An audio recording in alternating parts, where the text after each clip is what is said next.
So అందరికీ hi students Telangana EAMCET second phase counselling కోసం wait చేసే స్టూడెంట్స్ అందరికీ ఒక సూపర్ అండ్ బంపర్ న్యూస్ అండి. సో ఆ న్యూస్ ఏంటో నేను ఈ వీడియోలో మీకు ఎక్స్ప్లెయిన్ చేస్తాను. అందుకంటే ముందు వెంటనే మీరు ఈ వీడియోని లైక్ చేసి మీ ఫ్రెండ్స్ కూడా షేర్ చేసేయండి, సో దట్ వాళ్ళు కూడా ఈ లేటెస్ట్ అప్డేట్ తెలుసుకుంటారనమాట. ఓకే, మా వీడియోలో ఒక 2 ఇంపార్టెంట్ అప్డేట్స్ తెలుసుకుందామండి. ఫస్ట్ అప్డేట్ వచ్చేసి నంబర్ ఆఫ్ వేకెంట్ సీట్స్ అనమాట. అంటే మనకు సెకండ్ ఫేజ్కి కొత్తగా 9,000 సీట్లు యాడ్ చేయబోతున్నారు. సో ఇది ఒక గుడ్ న్యూస్ అనమాట. సెకండ్ పాయింట్ వచ్చేసి ఫస్ట్ ఫేజ్లో ఎవరికైతే సీట్ వచ్చిందో అందులో నుంచి చాలా ఎక్కువ మంది రిపోర్టింగ్ చేయలేదు, అంటే జాయిన్ అవ్వలేదు అనమాట.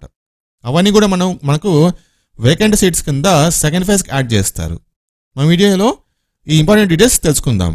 వీడియోని కంప్లీట్గా చూడండి.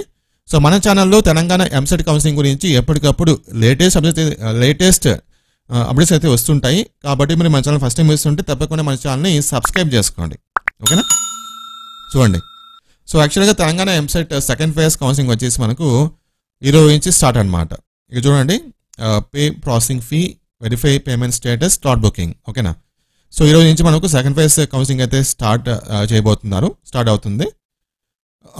న్యూస్, ఒక ఇంపార్టెంట్ గుడ్ న్యూస్ ఏంటి అంటే సెకండ్ ఫేజ్ కౌన్సిలింగ్కి దగ్గర మనకు ఒక 9,000 సీట్లు యాడ్ చేయబోతున్నారు. సో గవర్నమెంట్ అఫీషియల్గా మనకు ఈరోజు కానీ లేకపోతే రేపు కానీ మనకు అఫీషియల్గా ఈ అప్డేట్ అయితే రిలీజ్ చేస్తారనమాట. లైక్ 9,000 సీట్లు యాడ్ చేయబోతున్నారని చెప్పేసి ఒక ప్రెస్ నోట్ రిలీజ్ చేస్తారు.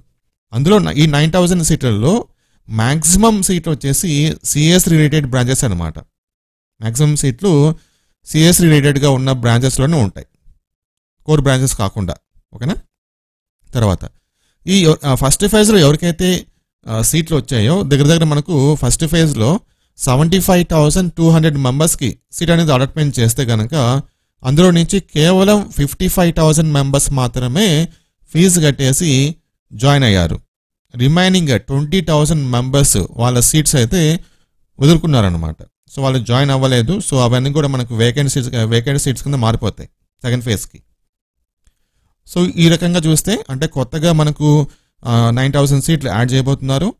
20,000 స్టూడెంట్స్ ఫస్ట్ ఫేజ్లో ఎవరికైతే సీట్ వచ్చిందో సో ఆ స్టూడెంట్స్ 20,000 స్టూడెంట్స్ జాయిన్ అవ్వలేదన్నమాట. అవి కూడా మనకు వేకెంట్ సీట్స్ కింద యాడ్ అవుతాయి. ఓకేనా, సో ఈ విధంగా అలాగే మనకు ఫస్ట్ ఫేజ్లో కొన్ని సీట్లు అయితే ఫిలప్ చేయలేదు. ఈ విధంగా చూస్తే మనకు సెకండ్ ఫేజ్కి చాలా ఎక్కువ సీట్లు అయితే ఉంటాయి. సో ఎగ్జాక్ట్గా ఎన్ని సీట్లు ఉంటాయి సెకండ్ ఫేజ్ అని చెప్పేసి నేను మీకు రాబోయే వీడియోస్లో అప్డేట్ అయితే ఇస్తాను. సో ప్రస్తుతానికి ఇది అప్డేట్ అనమాట. ఓకేనా, సో రెగ్యులర్గా మన ఛానల్ మీరు ఫాలో అవుతూ ఉండండి. Thank you.